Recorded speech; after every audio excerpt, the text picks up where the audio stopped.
Thanks for staying with us. So we're still reviewing the punch. I have a quick story here. The federal government, through the Ministry of Solid Development Minerals, has secured the services of 2,220 security personnel under a new security architecture with the mandate to smoke out illegal miners and all those who flout the nation's mining laws. It charged the operatives to also handle the theft and all nefarious activities around the nation's mineral resources to enable the nation reap benefits, maximum benefits from its God-given resources. The Minister of Solid Mineral Development, Dele Alake, was the one who gave this charge when he received the specially trained officers drafted from the Nigerian Security and Civil Defense Corps, codenamed Mining Marshal Corps, at the mining headquarters, ministry's headquarters on Thursday in Abuja. That was yesterday. And he said this development came 2 months after the president had established an ministerial committee led by Solid Minerals Minister to deliberate on modalities in achieving the mandate of producing a blueprint for securing the country's natural resources, including solid minerals, forest and marine economy. You know that we've had in different states where illegal people are mining our resources without the proper licensing. People are stealing these resources. And so they've charged these 2,200 officials that their duty is to fish those people out and stem this. And I think it's a good one. We hope that they are successful in this. So which other stories do we have? On foreign trips, the President Bola Tinubu has raised concerns about the rising cost of international travel borne by Director, Permanent Secretaries, workers of the Federal Civil Service. The federal government may save an estimated amount of 5 billion every quarter from the new policy, banning officials of ministries, departments, and agencies from embarking on public-funded foreign trips for 3 months. According to the data was collated from the breakdown of funds earmarked for international travels in the 2024 budget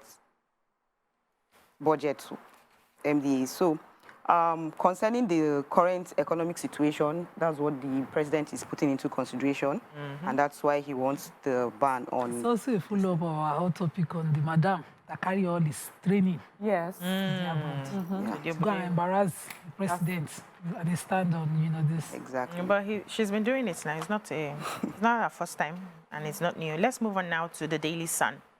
Major headline: Governors insist on state police.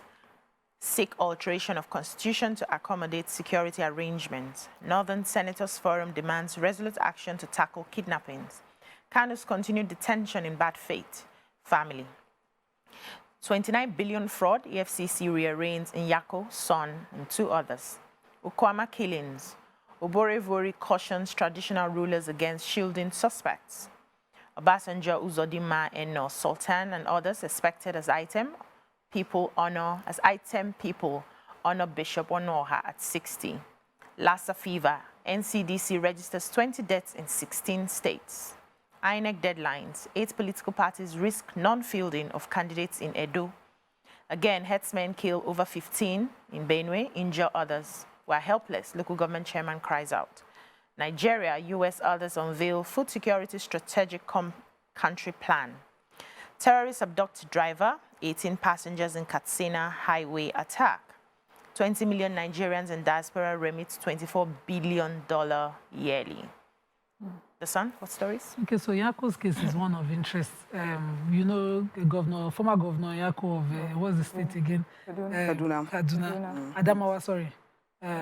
Former governor of Adamawa State, Murtala Yako, and his sons were rearranged for the alleged 29 billion fraud that they had done when he was governor. And this time around, they were arraigned for a 37 count of money laundering allegedly perpetrated under him as governor, and as well as the companies that he supposedly laundered these funds through: Blue Opal Limited, Sebor Farms and Extensions Limited, Pagoda Fortunes Limited, Tower Assets Management Limited, and Cross Energy Limited. But the point of interest for me is that this matter has come before 2 judges.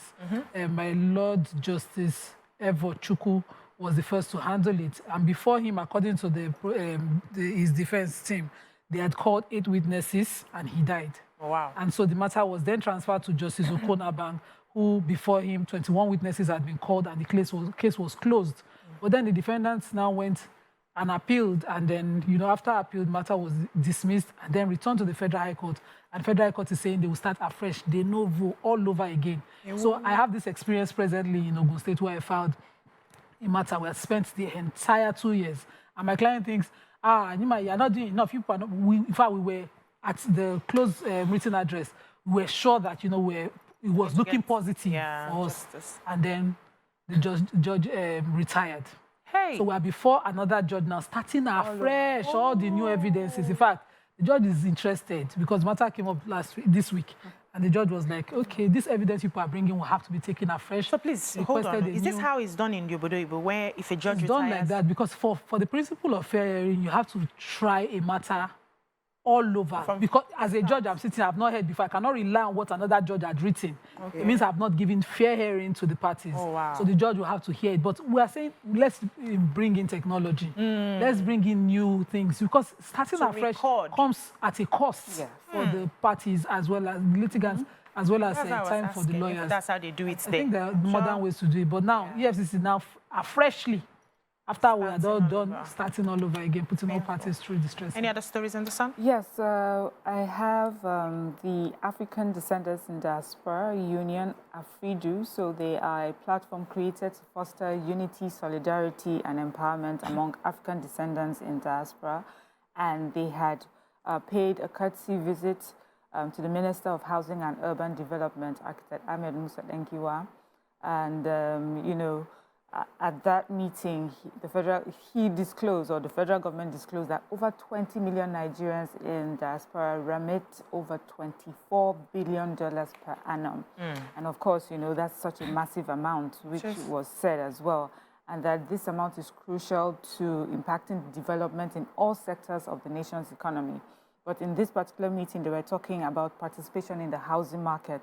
And so he was talking about the different programs, that the federal government was collaborating with Nigerians in diaspora. So he mentioned that they're collaborating with NIDCOM and 2 federal housing agencies that are under the supervision of the ministry, includes the Federal Mortgage Bank of Nigeria and the Federal Housing Authority.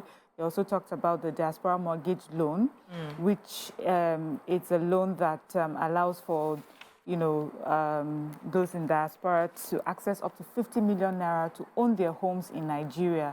He explained that the participants could access the loan via the National Housing Fund loan, the rent-to-own, or the individual construction loan window. And the terms are, at best market rates, include, and also payback period of up to 10 years.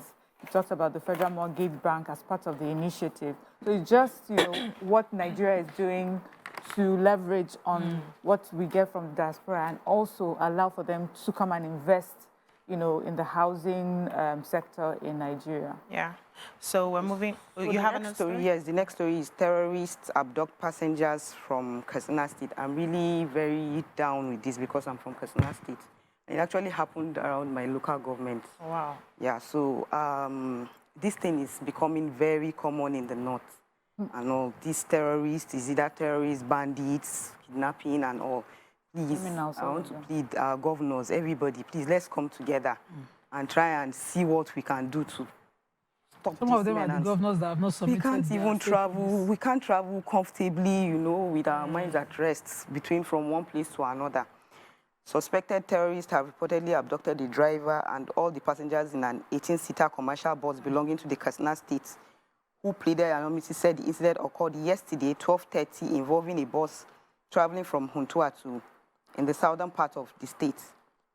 This thing happened at on Mararaba-Kankara Highway, Kankara local government, and all.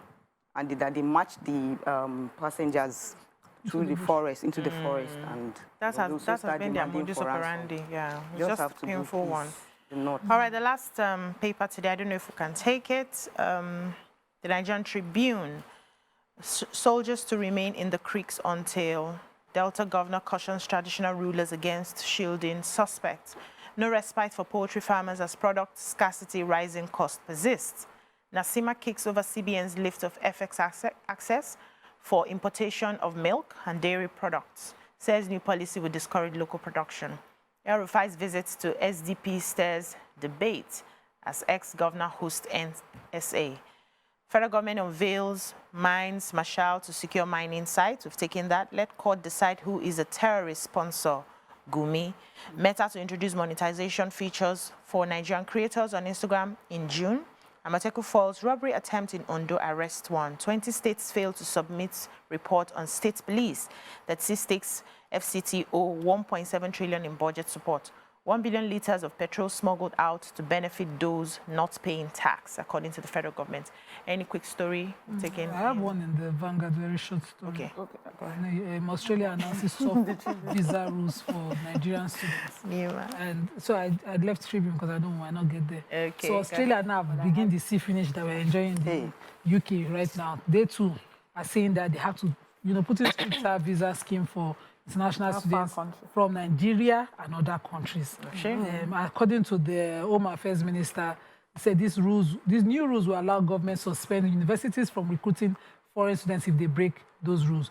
He says one of them is to increase the English language requirement for students and graduates' visas which will likely aggravate an already tight rental market and reduce the drive to come to migrate to their country. And he says that they have genuine student tests that will also crack down on international students working to relocate to Australia for work, while the imposition of no further stay condition will be used for more visitor visas. I swear, as far my self-dignity is not, it's not tampered with. Let's not bother with these people. This place, let's make it work. Let's make it work. All right, that's all we can take on the newspaper review. When we come back, we'll move on to our hot topics. Stay with us.